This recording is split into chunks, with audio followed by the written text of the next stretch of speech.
سلام البنات، ان شاء الله تكونوا كامل بخير وانتم تشوفوا الفيديو تاع اليوم. انا صافي الحمد لله كما العاده. انا نرحب بالمشتركات، نقول لكم مرحبا بكم، ومشتركات اللي قدام نقول لكم مرحبا بكم للمره الثانيه. دمتم اوفياء للقناه، واللي اول مره تشاهدني تشترك في القناه وتفعل الجرس هكذا باش تلحق كامل جديد ديالي. اليوم جيت نشارك معكم واحد لاغوصات بزاف هايله وخفيه، يعني بزاف ناس اللي حبوها. يعني انا شخصيا من عشاق هاد الوصفه. البغرير ولا الغرايف ولا العقريصات، يعني كل منطقه كيفاش تعيط لها وكيفاش يقولوا لها. راح نديرهم يعني يوجدوا يعني في 5 مينوت، يعني تمتم يوجدوهم، يعني توجدوهم منا وطيبوهم منا، ما راحش تستناو باش يخمروا لكم. ما نطولش عليكم، نروحوا مع المقادير وكيفيه تحضير فرجه ممتعه. اول حاجه راح نبدا بالمكونات. هنا عندي 3 كيسان معمرين تاع دقيق يكون الطب، وكاس ماشي معمر تاع الفرينه، مغرفه كبيره تاع السكر، مغرفه كبيره تاع خميره الخبز، عندي كيس من الخميره الكيميائيه وزن 10 غرام، وعندي مغرف تاع الخل. في ريسيبيون راح نبدا نضيف المواد الجافه مع بعض، واللي هي 3 كيسان تاع دقيق يكون رطب مع هذاك الكاس اللي ماشي معمر تاع الفرينه. فوالا بهذه الطريقه، يعني الكاس اللي بدنا يعني 240 ملل من السوائل، يعني تشوفوا نتوما العبر اللي تحبوا تعبروا به. مغرف كبيره تاع السكر مع مغرف كبيره تاع خميره الفوريه، فوالا خميره تاع الخبز. راح نجيبوا هكذا مغرفه ولا فوي ونخلطوا كامل هاد المكونات مع بعضياتهم، يعني حتى يدخل لنا يعني مواد الجافه مع بعض. يعني انا حطيت كامل المواد الجافه، جست الملح اللي ما حطيتوش وهذيك الخميره تاع الحلويات، فوالا يعني هذو اللي ما حطيتهمش راح نخلوهم نحطوهم بعد ما نضيفوا الماء. فوالا هنا بعد ما تخلطونا كامل هاد المكونات مع بعض راح نبدا نضيف في الماء اللي كنا دافي بيان سور. هنا راح نضيف الكاس الاول تاع الماء، وراح نضيف الكاس الثاني، ونزيدو كذلك الكاس الثالث. فوالا يعني وهاد لا كونتيتي راح ندير لكم كونتيتي لاباس بها، يعني اللي تحب تنقص يعني تصغر في العبر تصغر فيه. هنا راح ندير هكذا مغرف صغيره تاع الملح، يعني رشه مليحه هكاك تاع الملح باش ما يطيبناش يعني مسوس ولا صامت. وراح نزيد مغرفه كبيره تاع الخل، يعني الخل راح يسرع لنا يعني التفاعل. كما قلت لكم انه هذا البغرير راح يوجد لكم يعني في وقفه، ماشي تاع اللي راح تخليوه تخمر كامل، يعني توجدوه منه وطيبوه. تحبوا ديروه يعني صباح القهوه تاع صباح، ولا تحبوا ديروه العشيه. وراح ندير هذيك الكيس من الخميره الكيميائيه وزن 10 غرام هكذا بهذه الطريقه. راح نبدا نخلط هاد المكونات هكذا مع بعضياتهم، ونسيو ندخلو يعني هذاك الماء مع هذوك السوائل. فوالا بهذه الطريقه، يعني بلا باتور بلا والو، يعني غير بالفوي هكذا وانتوما فريتوها. يعني انا مانيش نخدم غير بالعقل هكذا، لانه الريسيبيون تاعي كما راكم تلاحظوا راه صغير، يعني راهي معمرت لي وراه معمر. فوالا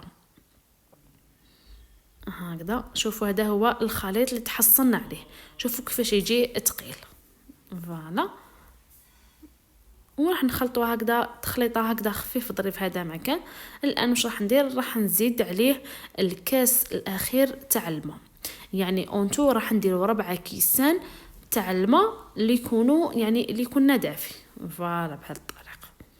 هنا شوفي هذاك الكاس راني نحط فيه بشويه ونشوف شحال يدير ديفا، يعني كل واحد الدقيقه تاعو. كل اللي يرفد لك يعني هاد لاغوسيت تديري 3 كيسان ونص تاع الماء يكون دافي، وكاين لا تكمل لك يعني 4 كيسان. كيما انا شخصيا دارت لي الدقيق تاعي هذا كان يشرب، دونك رفدت لي 4 كيسان سوا تاع الماء. يعني فوالا شوفوا هذاك الكاس راني كملته.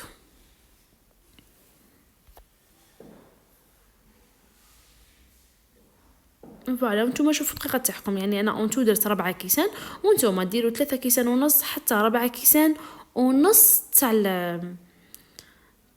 الماء. فوالا هنا راح نشوف دوك نشوف الخليط تاعي. راح نجيبو هكذا بليتو البغا ميكسور هكذا ونخلط بهذه الطريقه. شوفوا انا كيفاش راني نخلط، يعني نخلط شويه، يعني ما نحكمش ما نقعدش في بلاصه واحده ونقعد نميكسي فيه، يعني مانيش حابه يعني نميكسي جيست اني حابه ندخل الهواء وندير هذوك الفقاعات. فوالا هذا هو اللي يخلينا يعني البغير تاعنا يتقبلنا بيان. فوالا ويجينا فريمون كيما الشهده. يعني انا كما راكم تلاحظوا شوفوا راني نخلط وندخل في الهواء، يعني نخرج في البغا من الفوق ونعاود ندخلوه هكذا باش يدخل لنا الهواء ويديروا لنا هذوك الفقاعات. فعلى بهذه الطريقه غير بالعقل، يعني ما نخلطوش بزاف. جيست شويه قد ما يمتزن لكم مكونات هكذا مع بعضهم، ودير لي هذوك الفقاعات. فوالا بهذه الطريقه. هنا لاباغي تاعنا راهي واجد، راح نحبس التخليط وشوفوا القوام تاعها كيفاش يجينا هكذا خفيف ماشي ثقيل بزاف. يعني لو كان يكون يجيكم بزاف ثقيل راح تجيكم الحبه تاع البغير تاعكم خشينه، على هكذا راح نخلوه هكذا خفيف. فوالا سي بوغ سا قلت لكم كل وحده والماء تاعها يعني شحال تبد لها الماء. هنا شوفوا النار كيفاش راهي متوسطه حتى القويه. فوالا راح نبدا نوجد الحبه تاعنا. كيفاش نطيبوهم؟ راح نطيبوهم على نار اللي قلت لكم تكون يعني متوسطه حتى الناقصه، بليتو حتى القويه. وراح ندير هكذا إلوش من هذيك لاباغي تاع البغير ديالنا. فوالا هكذا راح نسيي يعني ما تمسحوهاش يعني من الفوق، جيست يعني حركوها هكذا بالمقله برك بهذه الطريقه هكذا، وراح يتقب لنا تخيب. يعني شوفوا البغير تاعي كيفاش راه يتقب، يعني بسم الله ما شاء الله. يعني اكيد راح ينجح لكم هذه الوصفه، حتى لي جامي ما دارت البغير بهذا العوصات بهذا المقادير وهذه الطريقه اكيد راح ينجح لها وراح يجيها بزاف بنين. فوالا هنا هكذا راح نسي يعني نتوما يعني طيبوا في كريبيير ولا في طاجين ولا في المقله اللي تكون، المهم حاجه اللي ما تكونش تلصق لكم. فوالا شوفوا بهذه الطريقه، شوفوا كيفاش طابت لنا. راح نحطها، راح نزيد بنفس الطريقه الحبه الثانيه.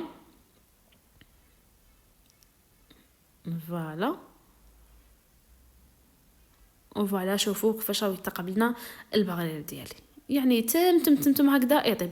ودوك هنايا كلي تحب ديرهم صغار كلي تحب ديرهم كبار، يعني انا شخصيا نحب نديرهم مويا هكذا ماشي صغار بزاف، ما نحبهمش يكونوا صغار، نديرهم هكذا قيس المقله ديالي. فوالا هكذا، وماذا بيا نديرهم كبار هكذا باش نكمل تم هكذا اطيابه. فوالا بهذه الطريقه شوفوا كيفاش يجينا المثقب. وهنا كيفاش نحطهم؟ انا نحط يعني وحده ومن بعد نحط الثانيه على وجهها نقلبها ونحط الثالثه نورمال، يعني هكذا نحط وحده من بعد الثانيه تجي مقلوبه من بعد الثالثه تجي نورمال من بعد الرابعه تجي مقلوبه وهي رايحه يعني وحده بوحده. فوالا بنفس الطريقه راح نكمل الكامل لاباغي ديالي. ويعني كما قلت لكم هذه لا كونتيتي راح ندير لكم كونتيتي ما شاء الله يعني زاكيه ووافيه. راح نكمل كامل ونتقي في صحن التقديم. فوالا البغير ديالي شوفوا كيفاش جا هايل بزاف ساهل، واكيد مليون بالمية ناجح. هنايا كل واحد كيفاش يحب ياكلو، كاين اللي يقول لك نحبوه بزيت زيتون وسكر، كاين اللي يحبوه يعني كيما انا نحبوه بالعسيله مع الزبده، وتكون يعني القوه تاع الزبده بزاف غالب عليه. فوالا شوفوا كيفاش جانا الوجه ديالو، شوفوا شحال خفيف البغير ديالي، يعني الصوره راهي باينه، يعني نجينا بزاف خفيف. كما قلت لكم انا نقدموه هكذا مع العسل وشويه يعني شربات، واللي كنت خدمتها ديجا في الدار مع شويه تاع الزبده. فوالا انا نحب الكو تاع الزبده يكون غالب، يعني الشربات تكون سخونه ونديروا لها هذيك الزبده. فوالا وهذا هو البغير ديالي، شوفوا كيفاش جا بزاف هايل. نتمنى كامل جربوا الوصفه، واللي مازال ما شاركش تشارك وتفعل الجرس هكذا باش يلحقها كامل جديد ديالي. واللي يعني وكل وحده تقولنا كيفاش يقدموا البغير ديالهم وكيفاش يحبوا ياكلوه. الان ما عليا غير نقول لكم دمتم في رعايه الله وحفظه. سلام.